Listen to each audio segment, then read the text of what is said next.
तं शरण्यं मृत्युहारतिहं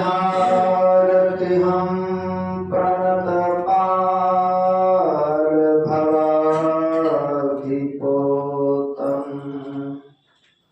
वन्दे महापुरुष ते चरणारविन्दम्।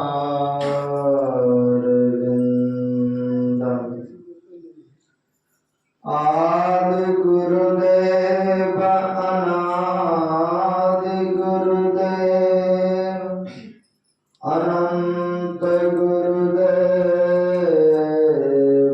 अखिल गुरुदेव शरण गुरुदेव शरण गुरुदेव श्री गुरु महाराज चरणारविंद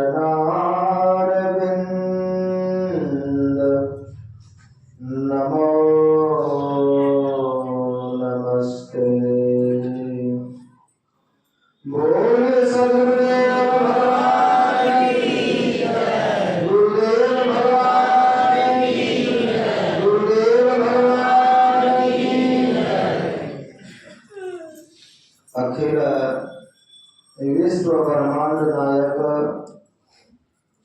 परम पिता परमात्मा सद्गुरुदेव के चरणों में कोटि नमन। मंचस्थ समासीन साधु समाज, उपस्थित धर्म प्रेमी सज्जनों, भक्तिमती माताओं एवं आदरणीय क्षेत्रवासियों, हम लोग रामचरितमानस से भगवान राम और भक्त विभीषण के बीच हुए संवाद यानी इस प्रसंग को राम गीता कहा जाता है। भगवान श्री राम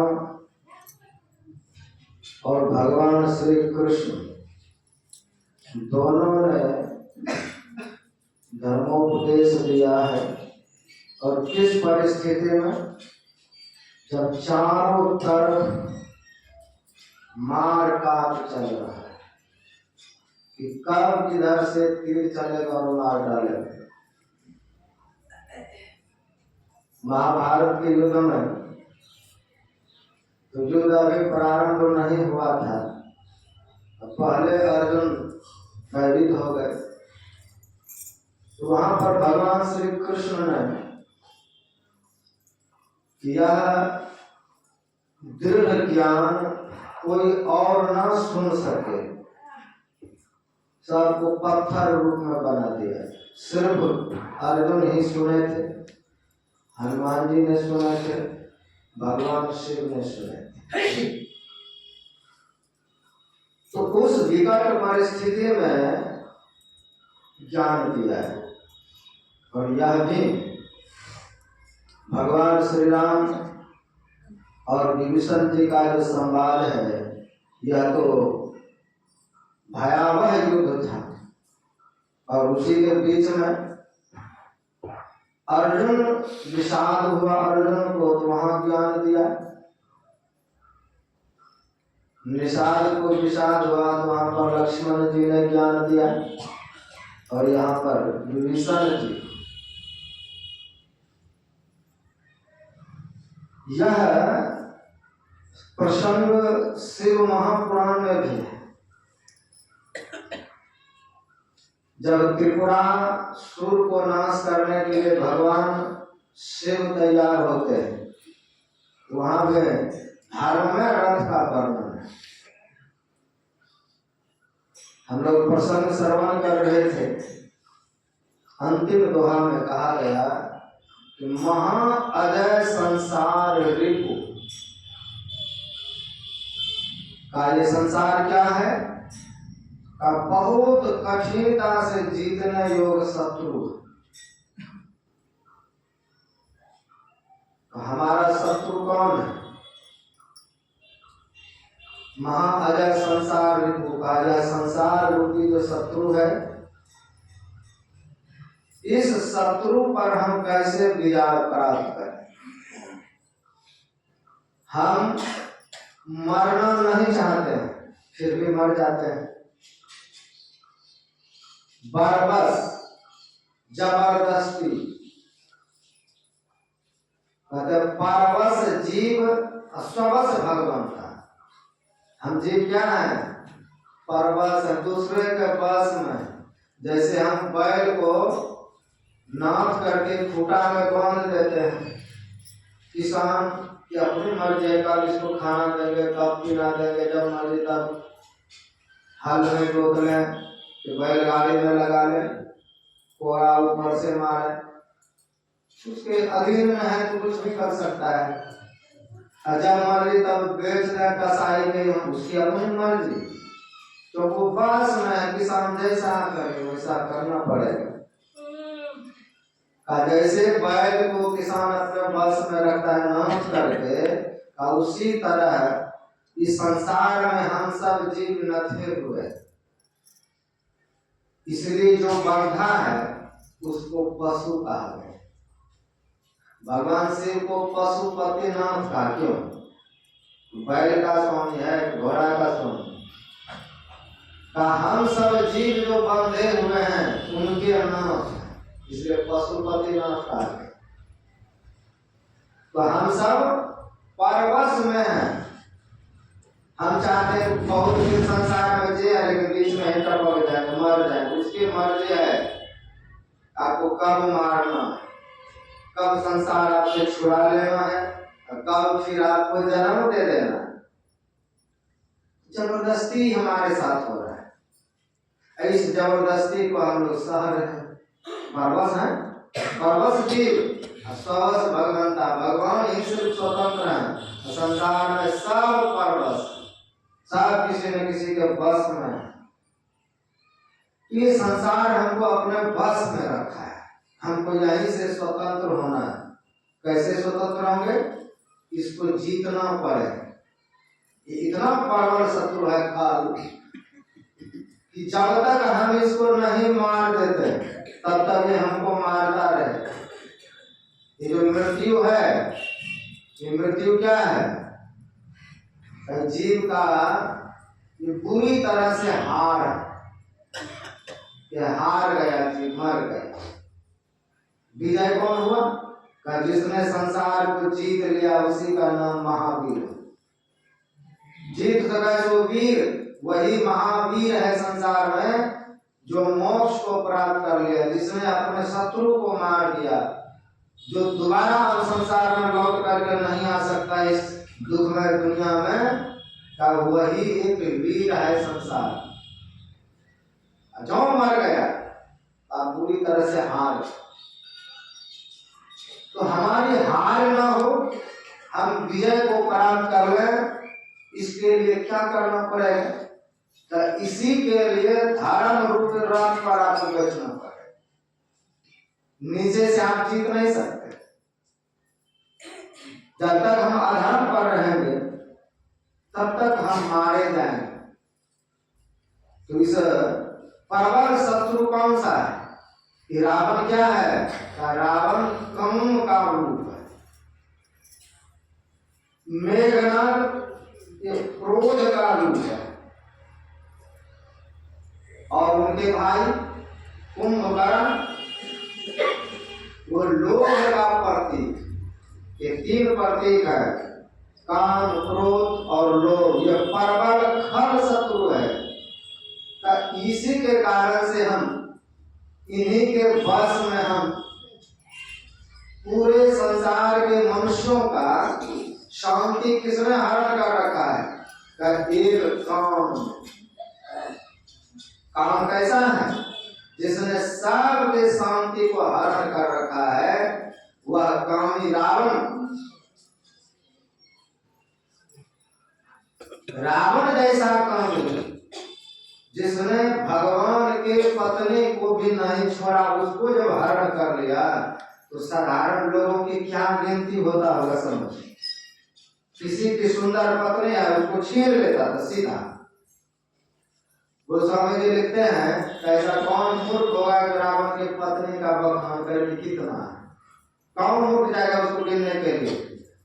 क्योंकि मनुष्य, गंधर्व, देवी देवता इस धरती से लेकर मतलब 14 लोक में रावण का प्रताप था। जो सुंदर चीज है वो मेरा होगा, चाहे किसी के पास विमान हो, किसी के पास सुंदर कन्या हो कि भवन हो, सब कुछ छीन करके अपना अंदर कर लेता है। ब्रह्मा प्रयत्न और 14 लोक के जीव गोस्वामी जी लिखते हैं कि दिन में भोजन नहीं कर पाते थे और रात में सो नहीं पाते थे, इतना भयभीत रहता है। ये ब्रह्मा के पोता है रावण। तो ब्रह्मा जी रावण को पढ़ाने के लिए आए। किस कैसे? डर से ब्रह्मा जी दूसरे से नहीं पढ़े, ब्रह्मा जी से पढ़े हैं रावण। और चारों वेद लेकर के ब्रह्मा जी आते थे पढ़ाने के लिए, पढ़ो। और थोड़ा सा लेट हो जाए लंका प्रवेश करने में तो रावण का जो सेवक था वो ब्रह्मा जी को डांट देता था, लेकिन लेट कैसे हो, बाहर बैठो, अभी मालिक हमारे सो रहे हैं।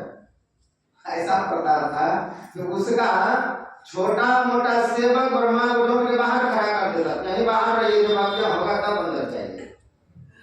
ऐसा प्रकार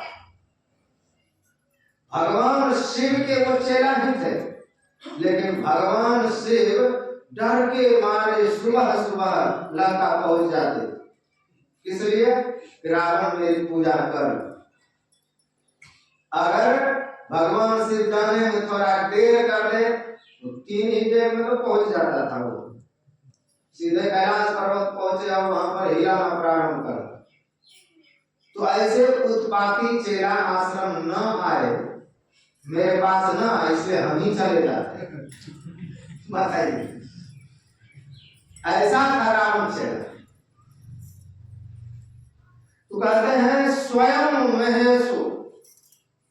महेश्वर होते हुए भगवान शिव, और कहते ना भगवान शिव पूर्ण से मुक्त था, उसको इसलिए उसको कहा गया पंचानन। ब्रह्मा जी चतुरानन और रावण दशानन। तो गुरु जी से ज्यादा ही मुख है, उसको 5 ही है, हम सब 10 है, तो डबल है हमसे।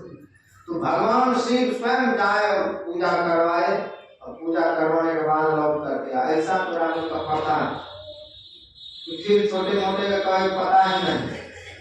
ऐसे प्रताप की रावण जो किसी से भी बस होने योग्य नहीं, और वो जानते थे कि इसी सूर्य वंश में कोई जन्म लेगा और वो हमको मार डाले।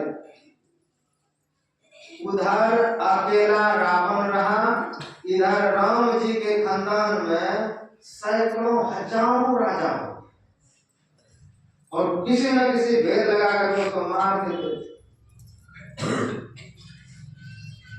प्रबल शत्रु था सूर्यवंश का, विदेशी थे, वो कहाँ लंका में राज करने वाला और कहाँ ये भारत। और यहाँ से उसका युद्ध चलते रहा जब तक वो जिंदा रहा। जो भी राजा हुए सूर्यवंश में सबसे उसने लड़ाई की, सबसे लड़ने के लिए आया। तो भगवान श्री राम के खानदान में रघुकुल इसलिए बड़ा प्रतापी राजा था। तो एक दिन रघु महाराज संध्या वंदन कर रहे, और संध्या वंदना करके चावल लिया, 2 पूरब छीट दिया, पश्चिम छीटा, उत्तर दक्षिण चारों तरफ। तो रावण तो इसमें माहिर था, क्यों वो गया था कि आज रघु को यहीं पर उठा पटक के मार दूंगा, जंगल में कोई देखेगा, चुपके से इसको यहीं मार करके समाप्त कर देंगे। तो खानदान ही खत्म जब हो जाएगा तो मुझको मारने में लड़ रहा हूं, जन्म कैसे लगा। तो चुपके से जैसे गया तो रघु जी बैठे थे संध्या वंदना में, रावण का भनक पड़ा आ रहा है पीछे से, चावल फेंका। पूछते हैं सोचा कि पहले और कहीं मार लेंगे, अभी पहले पूछ लेंगे कारण क्या है। पूछते हैं महाराज ये चावल फेंकने का तो विधान नहीं है संध्या वंदन में। अब मैं यहाँ पर संध्या वंदना कर रहा हूँ, मेरे राज में एक गाय के ऊपर शेर ने झपटा मारा, गाय को मार देता, खा जाता वो, मैं उसी की रक्षा के यहाँ से चावल फेंक कर, ये कैसे हो सकता है। तो रावण गया देखने, सही में यहाँ पर ये हाल है, शेर मरा पड़ा है, गाय बगल में चढ़ गई। जो चावल फेंक करके शेर को मार सकता है वो कितना ताकतवर होगा। ऐसे नहीं होगा, इसके घर का धर्म भ्रष्ट करे। तो रावण चला गया अयोध्या और वहां जाकर के रघु का रूप धारण करके उसके भवन में प्रवेश किया। और जब प्रवेश किया तो पीछे से रघु राजा भी आए, तो देखते हैं कि मेरा ही रूप धारण करके ये रावण मेरे भवन में क्या करने आया।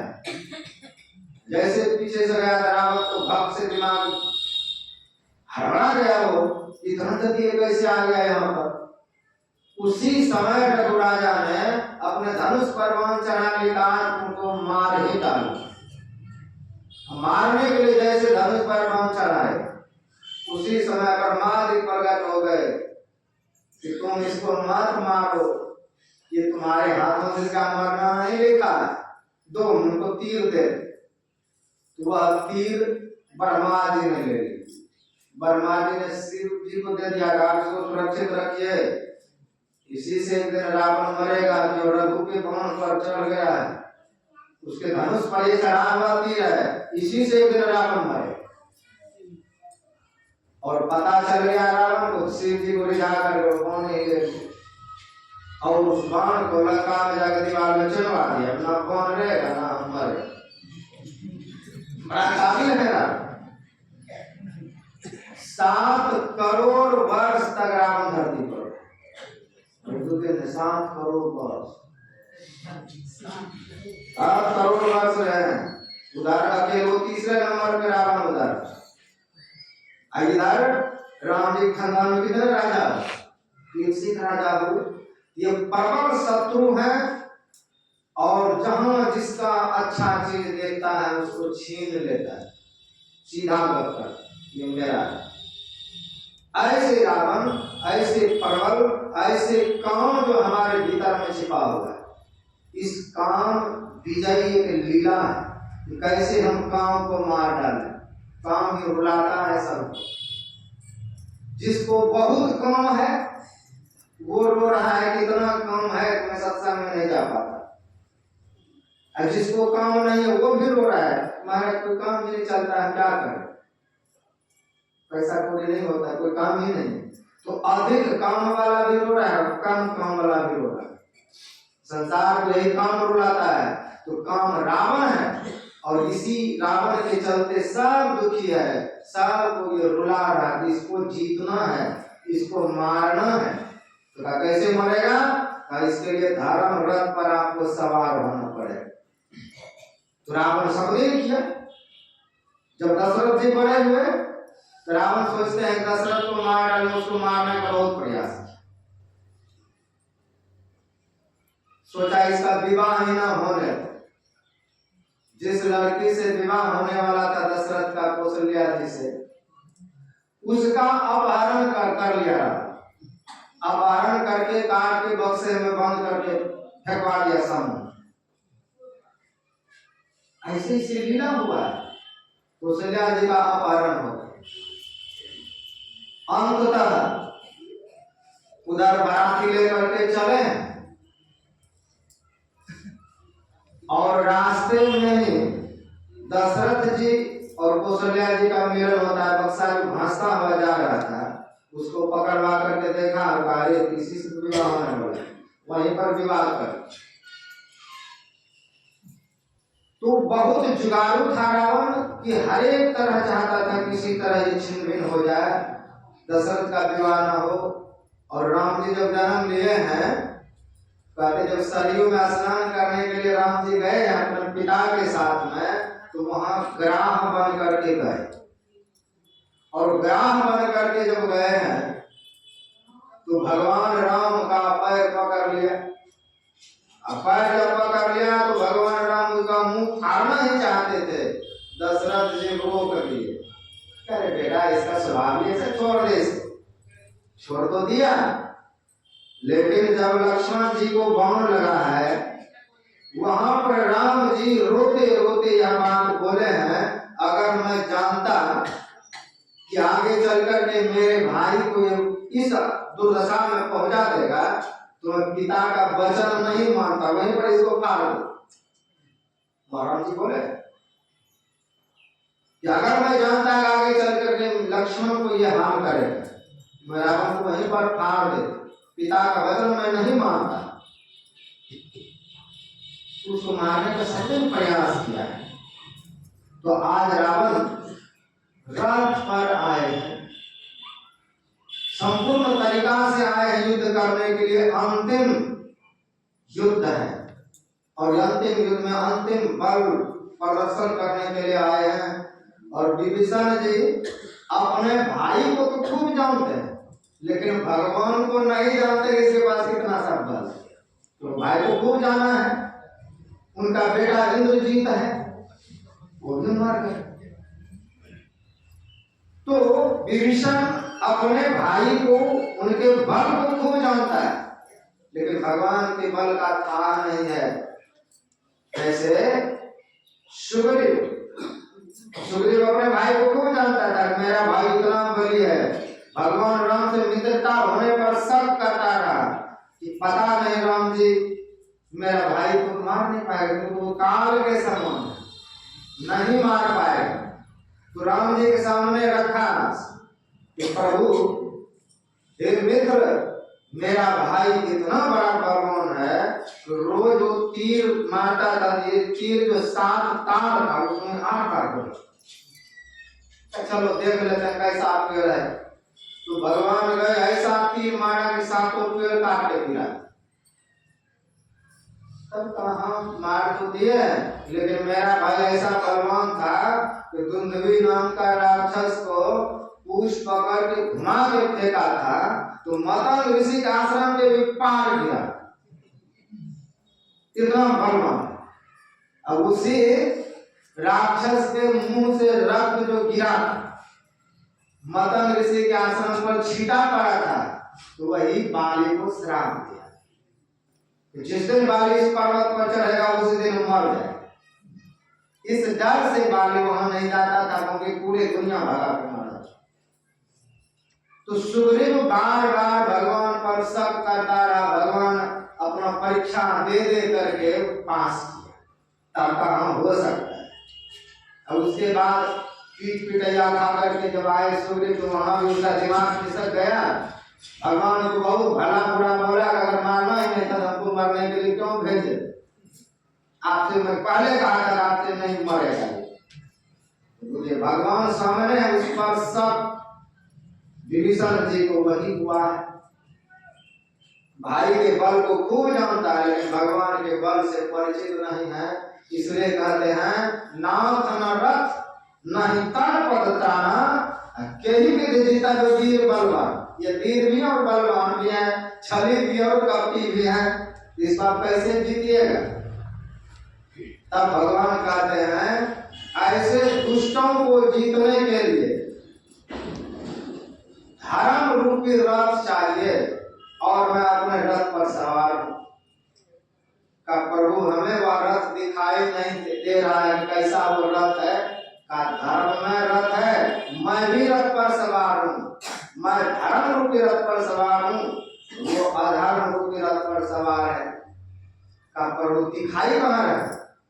देखो मेरा रथ कैसा है, इस रथ का वर्णन तुम सुनो, कितना सुंदर मेरा रथ है। संजन आना जय जय हो, सो संजन आना का जिनसे विजय होता है वो रथ कोई और ही। तो रथ का यहाँ पर वर्णन है का ये गुण जिसमें आ गए, समझिए वो धर्म में रथ पर सवार, वो धर्म की रथ पर बिल्कुल बैठे हुए हैं। एक दिन मैं बताया था कि कलयुग किसके घर में रहते हैं, वहां भी चार को पता है। अगर वो चार गुण आप में आ गए तो आपके हृदय में कलयुग का निवास हो। एक दिन में बताया तो आप में क्या होगा कि भगवान आपके हृदय में वास करे। कल लिखा प्रश्न, सब प्रश्न आ रहा है कि क्या करेंगे तो कलयुग हृदय में रहेगा, क्या करेंगे तो भगवान आपके हृदय में रहेगा। हमारा जीवन धर्म रूप रथ पर सवार हो, सत्यम शौचम दया दान का धर्म के चार चरण बताए गए। सत्य, पवित्रता, दया और दान, ये चार चरण है धर्म के। लेकिन यहाँ पर धर्म रूपी रथ है, सखा धर्म में असरथ जाके। ऐसा है, कैसा है, सौरज धीरज कहिरत चाका का शौर्य जीवन में जरूरी है। ऐसा आपके भीतर में शौर्य हो, ऐसा बल हो, ऐसा ताकत हो, ऐसी आपकी मनसा हो, हम ध्यान करने बैठे क्या हो कि हम कुछ प्राप्त करके उठें, ये मन में ठान के रहना चाहिए। हम गुरु से दीक्षित हैं, जीवन में धर्म पर चलने वाले हैं। हमारे जीवन में अच्छा भी होगा, बुरा भी होगा, जीवन है तो मरण भी होगा। कोई काम करते हैं तो उसमें हानि भी होगा। जीवन मरण, अच्छा काम कर रहे कहीं अभ्यास नहीं होगा, नहीं होगा। कोई छह चीज भगवान अपने पास रखे, हानि लाभ जीवन मरण यश अभ्यास विधि। हाँ, कि आप अच्छाई के लिए कुछ कर्म कर रहे हैं, उसमें हानि भी हो सकती है। आप यश के लिए काम कर रहे हैं, उसमें आपका निंदा भी हो सकता है। जीवन है, कोई तो मरे, कुछ न कुछ होगा। थोड़ी थोड़ी चीज में अगर आपका शौर्य टूट जाए, गुरु महाराज का भजन करते मेरे साथ ऐसे कैसे हो सकता है, अगर ऐसा हो गया तो मेरा भजन क्यों करें, नहीं होता है। ये गुरु महाराज को कई लोग ऐसा कह देते हैं कि फिर आपका हम भजन क्यों करेंगे जब मेरे साथ ये विपत्ति आ जाए, मुझको ये दुख हो जाए, मेरे परिवार में ये हो गया, तो आपका शौर्य खत्म। ये तो भजन करने का हिम्मत आपका टूट जाएगा, कब हम करेंगे। धीरज आपका खत्म हो गया, शौर्य खत्म हो गया, भजन हम किस लिए करें, नहीं करें, छोड़ देता। कई कहते बाबा मेरे साथ ये हुआ, हम तब से भजन अपना ही करते। ये ज्ञान नहीं है कि जीवन में जो कुछ होना है वो होकर के रहेगा, बस आप अपना भजन मत छोड़िए। थोड़ी थोड़ी बात में थोड़ी सी कुछ हो जाने के बाद भजन नहीं छोड़ना है, तो भजन आपका निजी चीज है। और संसार में भजन के अलावा कोई निजी चीज नहीं। गोस्वामी जी लिखते हैं, स्वार्थ समझ जीव एहा मन कर्म वचन राम पद ने। का सच्चा स्वार्थ यही है कि हम भगवान का भजन करें। सच्चा स्वार्थ है, धन कमा के परिवार को देना सच्चा स्वार्थ नहीं है, तो उसका स्वार्थ पूरा किया। अपना स्वार्थ क्या किया, अपने लिए सिर्फ और सिर्फ भजन है। इसलिए जो सब कर्मों से निवृत्त होकर के भजन करता है वही सच्चा स्वार्थी है। धन हड़प लेना स्वार्थी का काम नहीं। सच्चा स्वार्थी कौन है, सब काम से मुंह मुंह करके भजन करे भगवान। स्वार्थ समझ जीव कहूँ यहा मन कर्म वचन राम पद नेहा। परमात्मा के चरणों में प्रेम ही सच्चा स्वार्थ है, तो वही सच्चा धन है आपके। कबीर साहब कहते हैं, शीश चराए कोट ले जात न देखा कोई, कबीर शोधन संशय जो आगे को हो। का जो धन आगे काम होने वाला है वो परमात्मा का भजन है। तो इस धन को आगे बढ़ाइए, नाम धन को खूब कमाइए। तो शौर्य चाहिए आप में कमाने का, ध्यान में बैठने का। हम शौर्य पूर्वक बैठे। अगर चक्का ही टूट जाए तो क्या हो? चक्का टूटने से गड़बड़ी, युद्ध में चक्का टूटा, काम खत्म है। काम कितने बड़े, अर्जुन से सब चीज में वो टॉपर, कहीं कमी नहीं। लेकिन उसने जो विद्या हासिल किया था बड़े छल कपट कर्म, वह भी चाहते थे कि मैं अर्जुन से टॉप करूं हर एक चीज।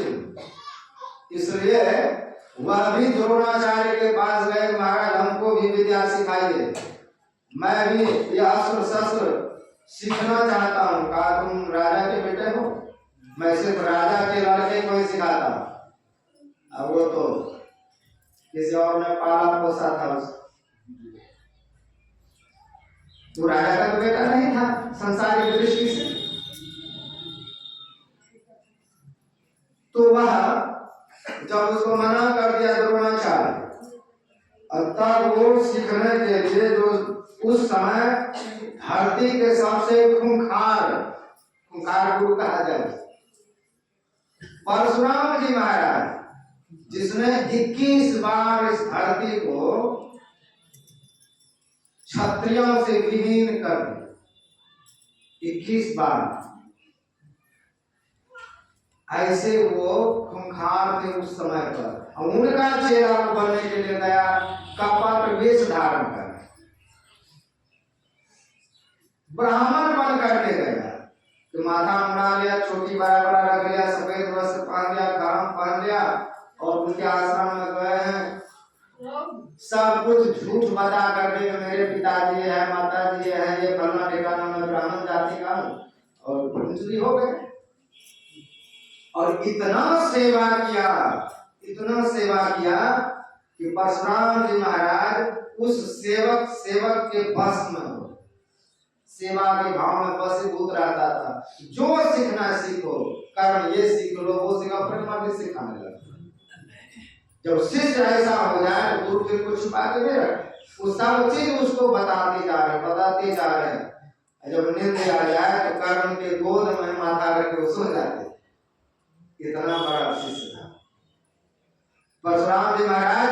एक बार कर्म के जंघे पर माथा रख करके सो रहे आराम से, उसी समय एक बड़ा विषैला कीड़ा उधर से आ रहा है और आकर के कर्ण के जंघा में काटने लगा। तो सोचा कि काट रहा है, जंघा हिलेगा तो गुरु जी जब जाएगा, और गुरु जी का नींद जब टूट जाएगा तो मैं सेवक किस काम। इसलिए जंघा कट जाए तो कट जाए, हिलना नहीं चाहिए। बिल्कुल धैर्य पूर्वक अपने जंघा को स्थिर रखा और कीड़ा जंग को आर पार कर गया। आर पार जब कर गया तो खून का फव्वारा निकला और गुरु जी के देह के तरफ बह करके गया खून। तो छपटा के लगा, कर्म क्या हो? का गुरु जी देखिए कीड़ा काट लिया, का तुम हमको जगाया क्यों नहीं? का आपका नींद ना टूटे, विक्षेप ना हो नींद में, इसलिए मैं आपको नहीं जगाया। कीड़ा आर पार कर गया। उसी समय उसको शक हो गया कि तुम ब्राह्मण नहीं हो सकते। ब्राह्मण जो है इतना सहनशील नहीं होता है, उसको दुख कभी देखा है? तो कहीं गया दही चूड़ा खाते रहता, अपना भजन पूजन किया, उसका ये काम थोड़े खून खराब, अब उसका ये काम भी नहीं है। और तुम ब्राह्मण नहीं हो, ये साबित हो गया, बताओ तुम कौन हो? तब अपना बताया कि महाराज मैं तो सीखने के लिए आया था। उसी समय क्रोध में श्राप दे दिया कि जाओ, जो भी विद्या मैं सिखाया हूं वो तुम्हारे काम में नहीं आएगा तुम्हारे काम में। और अभ्यास के समय एक गाय को तीर लगा तो गाय मर गया, तो गाय जिसका था, जिस ब्राह्मण का, उसने श्राप दिया था कर्म को कि जैसे मेरी गाय को तुम्हारा बाहुन गिर गया, उसी तरह तुम्हारे रथ के चक्का को धरती गिर जाएगी युद्ध में। वही जब अर्जुन से युद्ध करने लगा तो उसका रथ का चक्का धरती में धंसा और रथ पर से वो नीचे उतरा। उसी समय कहते हैं अर्जुन अभी मौका, इसको मारो। तो अर्जुन वहां पर ज्ञान छांटने लगा कि प्रभु ये तो अधर्म होगा, का अधर्म तब नहीं था जब अभिमन्यु अकेला था, इन सब दुष्टों ने मिलकर के उसको मारा। जब एक लड़ना चाहिए वहां 10 ने मिलकर के उस बच्चे को मार दिया, वहां नहीं था धर्म। अगर जीतना चाहते तो इसको मारो, अधर्मी को, ये अधर्मी है इसलिए मारो इसको। रथ का चक्का धसा और काम हुआ खत्म, वही पर अर्जुन बाण चलाई कर्म। तो चक्का मजबूत हो, ना रुकने वाला ना टूटने वाला, ऐसा आपका चक्का होना चाहिए। हम ध्यान में बैठे तो बिल्कुल शौर्य हमारा कम नहीं होना चाहिए, धीरज हमारा कम नहीं होना चाहिए। 2 चक्का है, धीरज ही कम हो जाए कि हम 20 वर्ष से ध्यान कर रहे, कुछ भी नहीं मिला है अभी तक, बेकार का ध्यान करना, तब कोई काम खराब हो जाए। धीरज आपको नहीं छोड़ना, धैर्य आपको बना करके रखना है। तो गुरु महाराज ने जो कहा है वो अवश्य होगा। तो धैर्य टूटना नहीं चाहिए, बिल्कुल मजबूती के साथ आपको धर्म पर टिके रहना चाहिए। कुछ भी हो तो धर्म को ना छोड़े, कुछ भी हो तो अपने गुरुजनों को ना छोड़े, भजन को ना छोड़े। ये अगर छोड़ दिए तो आपका चक्का यहीं पर टूट गए। भजन छोड़े, समझिए चक्का जमीन में धस गया, फिर आपका हुआ नहीं हो सकता। इसलिए भजन नहीं छोड़ना।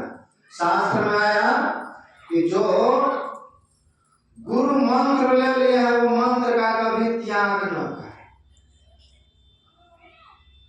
का गुरु अवज्ञा मृत्यु का, जो गुरु के आज्ञा को उल्लंघन कर दिया समझो वो मर गए। गुरु अवज्ञा मृत्यु, मंत्र त्यागांत दरिद्रता का, जो गुरु का मंत्र त्याग दिया वो दरिद्र हो जाए। गुरु मंत्र अपरित्यागो सिद्धम अपि नरकम मृत्यु का, गुरु और मंत्र दोनों जिसने त्याग दिया, कितना भी वो सिद्ध बन रहा हो उसको नरक में जाना पड़े। अब गुरु जिसको श्राप दे दे उसको किसी लोक में ठिकाना नहीं हो। हरिश्चंद्र के बाप को श्राप दिया था गुरु, और वह स्वर्ग जाना चाहते। विश्वामित्र से यज्ञ करा करके उसने कहा मैं तुमको वचन देता हूँ स्वर्ग पहुंचा के छोड़ूंगा। अपने तप और यज्ञ से उसको स्वर्ग में प्रवेश करा दिया। इंद्र ने देखा कि गुरु ने श्राप दिया और मेरे स्वर्ग में घुसेगा, ऐसा कलेजा में लात मारा हलवा नहीं चाहिए। तो जिसको गुरु श्राप दे दो उसको स्वर्ग में भी नो एंट्री, वहां भी आप प्रवेश नहीं कर सकते, कहीं के नहीं रहे।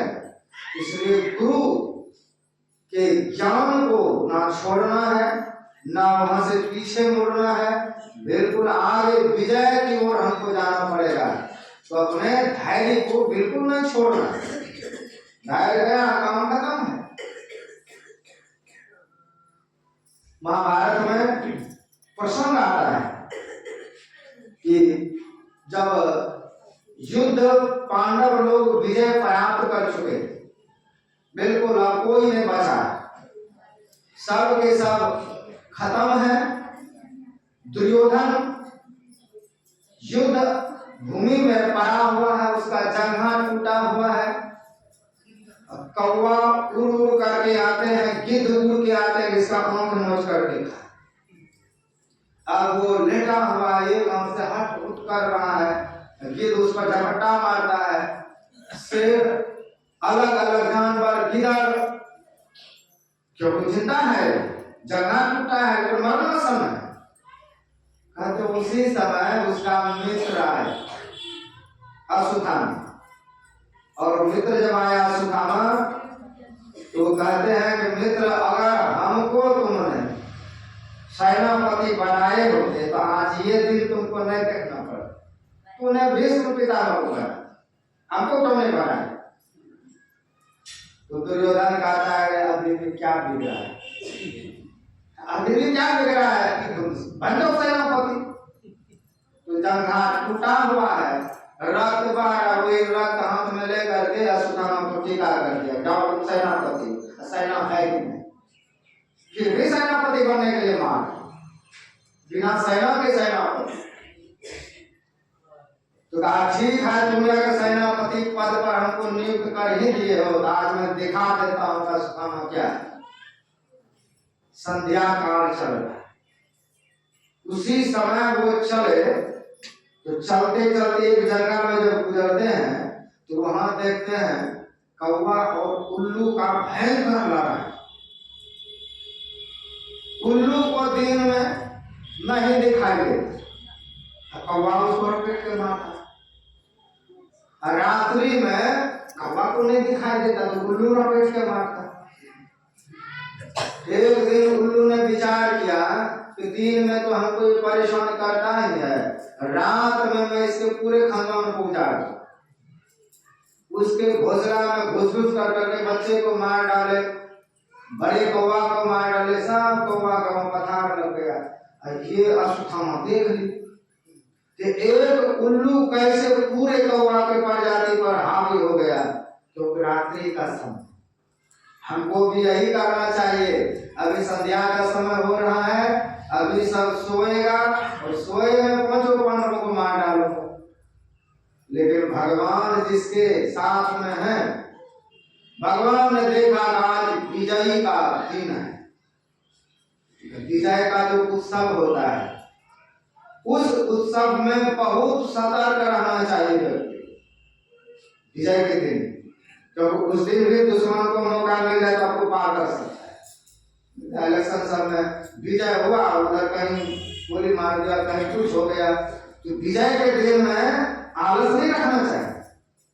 तुम्हारा जीती हुई बाजी भी हार सकते हैं, गोली ही मार देता है किधर। तो भगवान जी के संग में है, पांचों पांडवों को कहा कि देखो आज का विजय का दिन और विजय के दिन में सोना नहीं है, रात भर चलो ध्यान करना। सबको सरस्वती नदी के किनारे ले गया, रात भर बैठ करके ध्यान कर रहे। और द्रौपदी 5 पुत्रों को जन्म दी थी, 5 पतियों से। जो जैसा था वो उन्हीं के समान, भीम का बेटा भीम के समान देखता था, अर्जुन का बेटा अर्जुन, सब जवान हो चुके थे। सोचा पिताजी जब चले गए हैं भगवान के साथ भजन ध्यान करने, तो उसके पलंग पर हम नहीं सो जाते। तो द्रौपदी के 5 पुत्र उसी पलंग पर सोए हुए और अश्वत्थामा अकेला उस शिविर में प्रवेश करते हैं।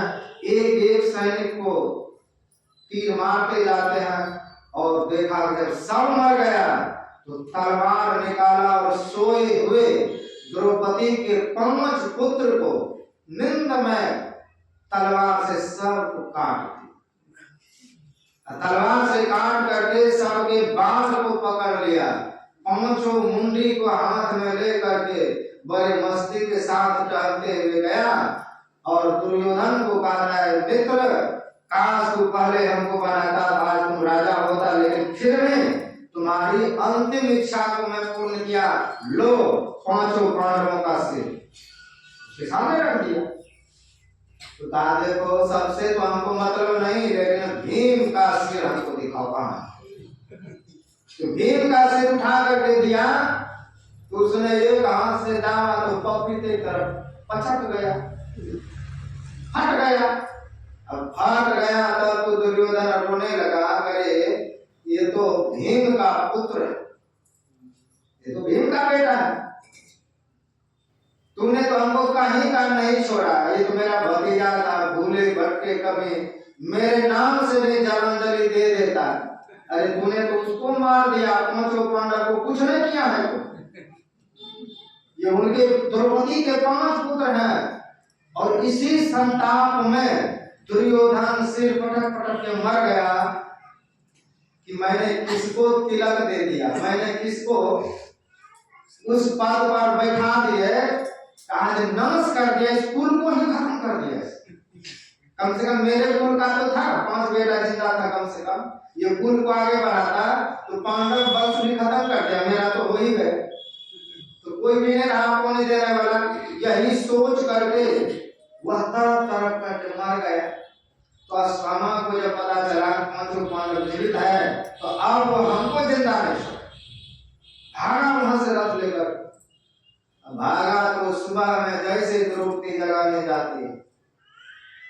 पांचों पुत्रों को बिना सिर का देख करके हाहाकार मचा देती, बहुत रुदन करती है।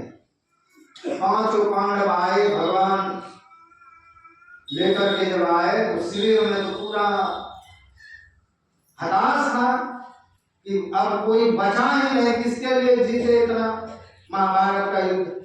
पांचों बेटा खत्म। अर्जुन उसी समय प्रण लेता है कि जहां भी होगा द्रौपदी तुम चुप हो जाओ, मैं उसको जिंदा लाऊंगा, तुम उसको दंड देना। भगवान तुरंत रथ सवारे और चले, और चलते चलते अश्वत्थामा को पकड़ा, जैसे पशु को बांध के लाते हैं, रस्सी में बांध करके रथ से खींचते हुए लाए उस शिविर में। और वहां पर द्रौपदी के सामने कहा, यही शत्रु है तुम्हारे पुत्र का, जन्म को इसको क्या देना चाहते हो। उस समय द्रौपदी के हृदय में धर्म जागृत होता है। द्रौपदी कहती है, मुच्यताम जैसे, इसको छोड़ो छोड़ो। क्यों? कहा गुरु का बेटा है, इसको छोड़ दो। कहा गुरु के बेटा ने तुम्हारे 5 पुत्रों को मारा है। कहा मारा तो है, 5 बेटा मेरा मर गया तो मैं दुख को सह रही, और मैं नहीं चाहता हूं कि मेरे तरह दुख इसकी मां को, क्योंकि इसको बाप भी नहीं, द्रोणाचार्य भी मर गया, अब एक ही उसको सहारा है, एक बेटा सुखमा बचा है। मैं नहीं चाहता हूं कि मेरे जैसे कि कोई और मां दुखी हो, मैं तो दुखी हो ही गया। उस समय इतना धैर्य किसको रहेगा बताइए, जिसका 5 बेटा का लाश पड़ा हुआ हो, और वो वहां पर धर्म की बात करता है कि इसको जिंदा छोड़ दो, ये गुरु के पुत्र हैं इसलिए इसको जीवित छोड़ो। मुझका तो भीम का नाम उठा लेता है कि तुम कोई भी छोड़ दोगे, मैं इसको जिंदा छोड़ने वाला नहीं, इसको मार ही डालूंगा। और उधर धर्मराज युधिष्ठिर वह भी कहते, द्रौपदी ठीक कहती, 2 भागों में भाइयों का बंटवारा हो गया। कोई द्रौपदी का पक्ष लेता है, कोई मारने के लिए तैयार है और कोई बचाने के लिए तैयार है। धर्मराज में और द्रौपदी महारानी दोनों कहते हैं इसको छोड़ दो। उस स्थिति पर भी जब उसको छोड़ा गया, बताइए, जब उस स्थिति में भी उसको छोड़ा गया तो उस समय उसने ब्रह्मास्त्र छोड़ दिया। प्राण रक्षा करने के बाद भी ब्रह्मास्त्र पांडवों पर छोड़ दिया। भगवान की ओर अर्जुन देखते हैं, अरे तुम ही अपना ब्रह्मास्त्र चलाओ। अब दोनों जब ब्रह्मास्त्र चलाए तो उस समय व्यास देव जी महाराज प्रकट हुए, अभी तो प्रलय का समय हुआ नहीं है, ये ब्रह्मास्त्र और ब्रह्मास्त्र की लड़ाई में तो संसार नाश होगा, अर्जुन अपना वापस करो। तो उसने अपना ब्रह्मास्त्र वापस किया और कहा, अश्वत्थामा तुम भी वापस करो। कहा मुझे तो मंत्र ही नहीं याद है, मैं कैसे वापस करूं? कहा मैं तीर चला सकता, वापस नहीं कर सकता। तो कहा किसी दिशा की ओर मोड़ो इसको। अंत में विचार किया, किसको मैं मारूं जो पांडव खत्म ही हो जाए, इसका 5 बेटा तो मार ही दिया हूं, अब किसको मारूं? अब उत्तरा, अभिमन्यु तो 16 वर्ष की अवस्था में मर गए, उसकी पत्नी उत्तरा गर्भवती, अर्जुन का पोता एक गर्भ में कुल का दीपक पल रहा है, उसी की ओर ब्रह्मास्त्र को दौड़ा। और द्रौपदी महारानी अपने बहू को, उत्तरा को बहुत समझाया था कि बेटी दुनिया में कितना भी दुख हो, अपने परिजनों के आगे हाथ मत फैला, दुख जैसे आए सीधे भगवान का स्मरण करना, इधर उधर कहीं मत जाना। तो जैसे ब्रह्मास्त्र उसके तरफ मोड़ा है, उसी समय उत्तरा रोती हुई, हे गोविंद बचाओ बचाओ, मैं मर जाऊं तो कोई बात नहीं, लेकिन मेरे गर्भ में इस पांडवों का पूर्ण दीपक है, एक दीपक जल रहा है, अब वो अगर बुझ गया तो पूरा कुल ही संहार हो जाए, इसलिए उसकी रक्षा कीजिए। तो भगवान तुरंत अंगुष्ठ मात्र रूप धारण करके उसके गर्भ में जाते हैं और अपने गदा घुमा घुमा करके उसको शांत किया, ब्रह्मास्त्र की गर्मी को, बालक की रक्षा हुआ। तो वही राजा परीक्षित हुए।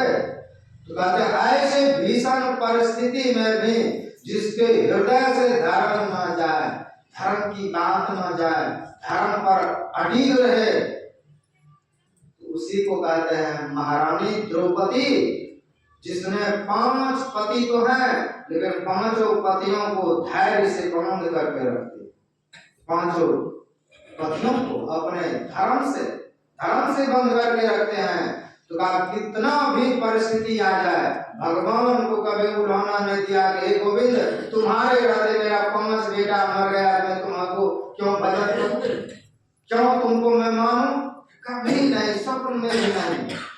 ऐसा भक्त है कि जीवन में जो कुछ हो उसमें धैर्य को धारण करके रहिए, लेकिन भजन को मत छोड़िए। ये 2 चक्का मजबूत रहेगा तो हर एक परिस्थिति में आगे बढ़ते जाएंगे।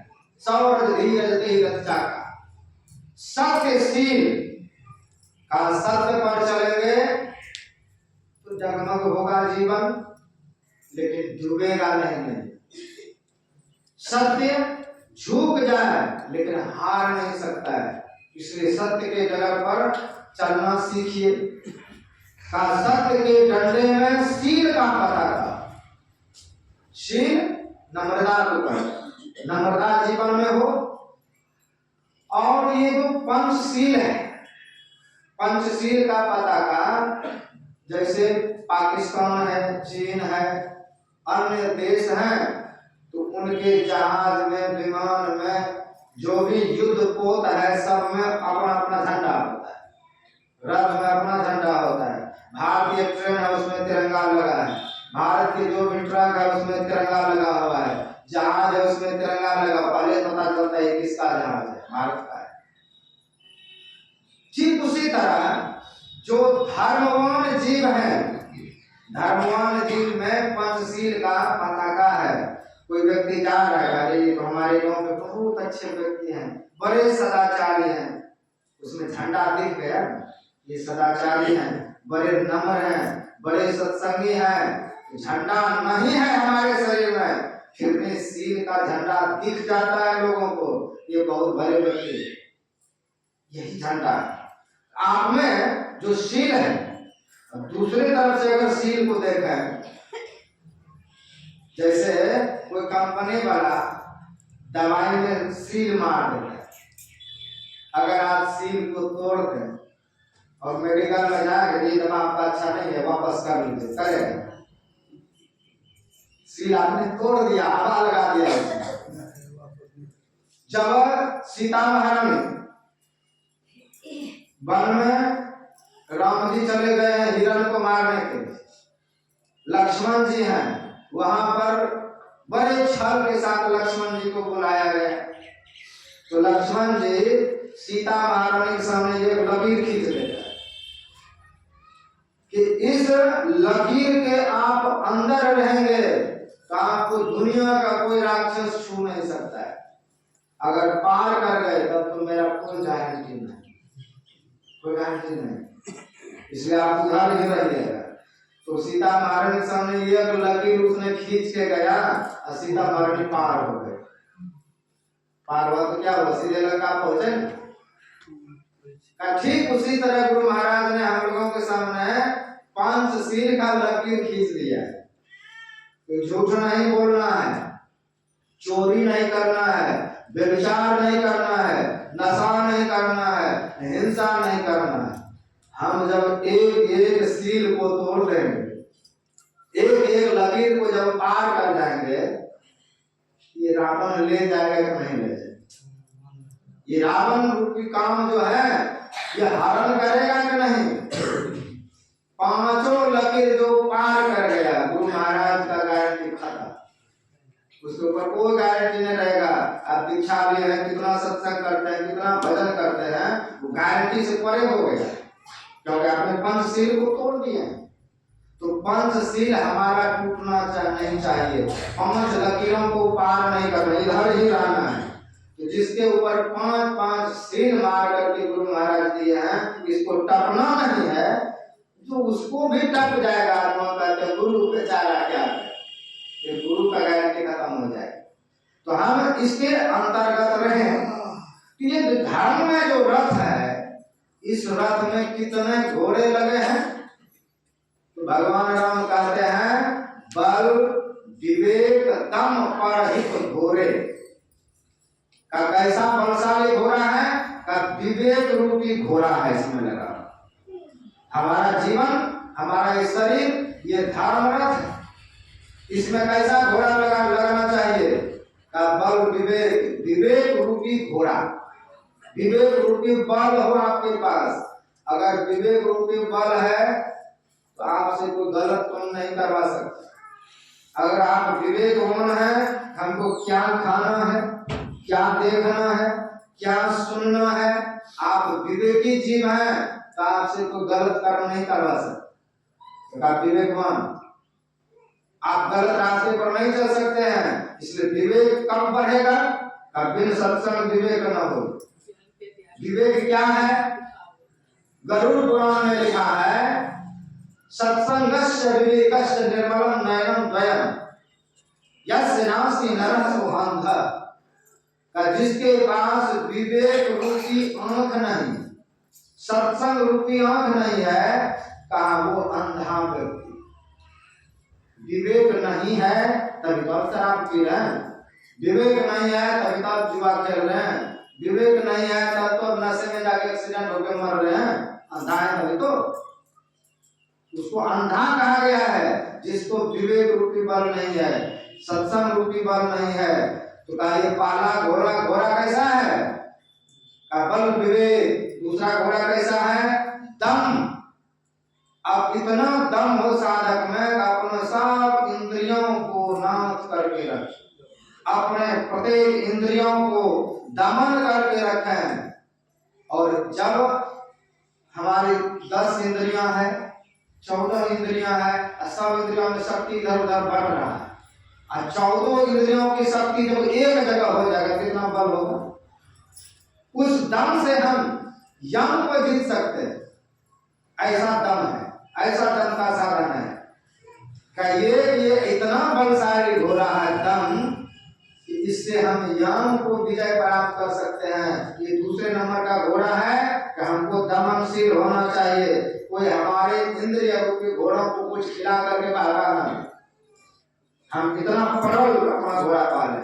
तीसरे नंबर का घोड़ा है परहित।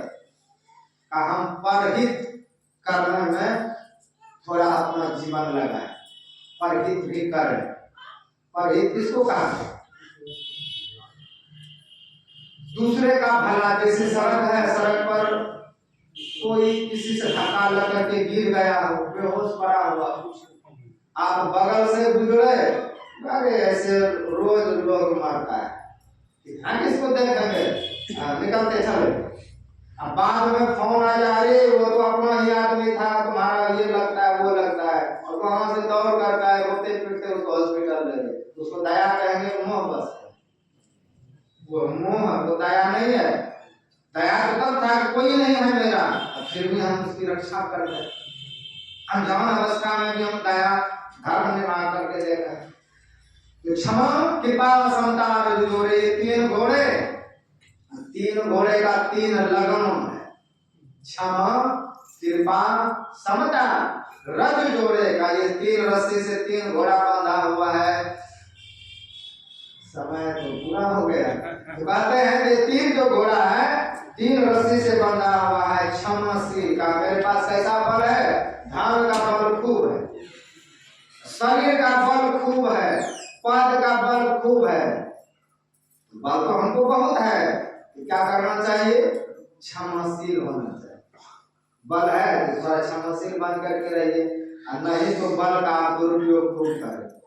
शारीरिक बल है, किसी को गलती हो जाए उसी को मार मचार कर दे, तो हर एक तरह का बल रहते, इसलिए का क्षमा बल को चाहिए।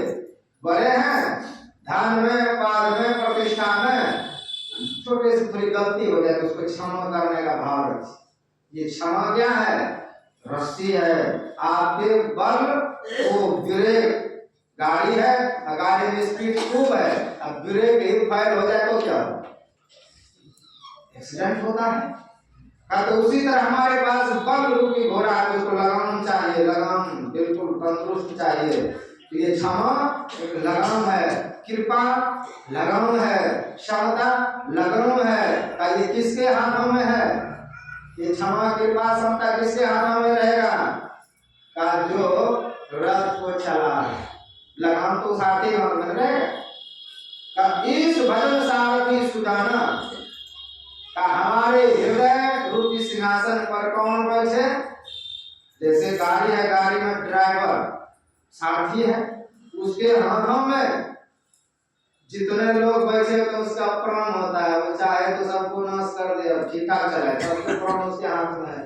तो सारथी के हाथ में प्राण हो, तो सारथी कौन है? इस भजन सारथी सुजाना, सुजान हो, सज्जन हो, ईश्वर का भजन हो, उसके हाथों में लगाम होना चाहिए। अच्छे व्यक्ति के हाथों में अपने गाड़ी का स्टीयरिंग होना चाहिए, दूसरे व्यक्ति नहीं होना चाहिए। अगर गड़बड़ व्यक्ति नशेड़ी को आप स्टीयरिंग धरा है तो कहाँ गाड़ी को ठोक देगा पता नहीं। ये जीवन के सिंहासन पर परमात्मा की भक्ति, ईश्वर भक्ति, इस भक्ति चाहिए का यही सारथी है। तो सारथी हो गया और अब गाड़ी चलेगा चकाचक रास्ते पर। अब क्या करना चाहिए? इस पर हथियार क्या चाहिए? तो पहले बचाओ। अगर कोई हमको तीर मार रहा है तो हम बचेंगे कैसे? का विरति चरण संतोष कृपाण, जैसे किसी ने तीर मारा, तो काम की लड़ाई हो रहा है, क्रोध की लड़ाई हो रहा है, तो कोई हमको कामी ना कर दे, कोई हमको लोभी ना कर दे, कोई लालची ना कर दे। इसलिए बैराग रूपी ढाल चाहिए। जो जितना बैरागी होकर के रहेगा उसको कोई लालची नहीं बना सकता है, उसको कोई कामी नहीं बना सकता है, क्योंकि ढाल आपका रोक रहा है। बैराग आपको गलत रास्ते जाने से रोकता है। अरे आपको इससे क्या मतलब है? हमको नहीं चाहिए, बैराग रोकता है ना। तो बैराग रूपी ढाल चाहिए। का अगर बैराग आपका कमजोर हो तो आपके पास तलवार चाहिए। कैसा? संतोष कृपाना, संतोष रूपी तलवार होगा तो हम किसी के दिए गए लोभ को काट देंगे, कट गया काम खत्म। आते हुए तीर को रोकना भी है, अब उनसे ना रोके तो संतोष रूपी तलवार से काट देना है। इसलिए संतोषी होकर के जिए, नहीं तो किसी के लालच में पड़ेंगे तो फिर वो आजकल देखते हैं छोटा छोटा लालच दे करके लोगों को ब्लैकमेल कर। लालच देने वाला वही, वीडियो बनाने वाला वही, फिर ब्लैकमेल करेगा जीवन। तो हम किसी के लालच में जैसे पड़ेंगे वैसे वो ब्लैकमेल करेगा। तो इसीलिए हम अपने जीवन में विरति चरण संतोष के पाना, संतोष रूपी तलवार भी रखें और विरति रूपी ढाल भी रखें। अपना बचाव, जैसे ओझा लोग होते, कोई अगर बम चलाया इधर से बम काटने का सामर्थ्य रखता है, अपना बचने का भी बचाव रखता है और इधर से मारने का भी उपाय रखता है, उसमें भी ढाल होता है। तो कोई अगर हम पर बम चला दे, हम कैसे उसको काट दें और अपने बम से कैसे उसको मार दें, ओझा भी रखता है। लड़ाई तो उसी का भी होता है। तो कहा हम इस धर्म रूपी रथ पर ये दोनों चीज रखें और सुरक्षित युद्ध हम विजयी हो जाएं, इसी में हमारा कल्याण है। शेष प्रसंग को रात्रि में बोलेंगे। बोलिए सद्गुरुदेव भगवान।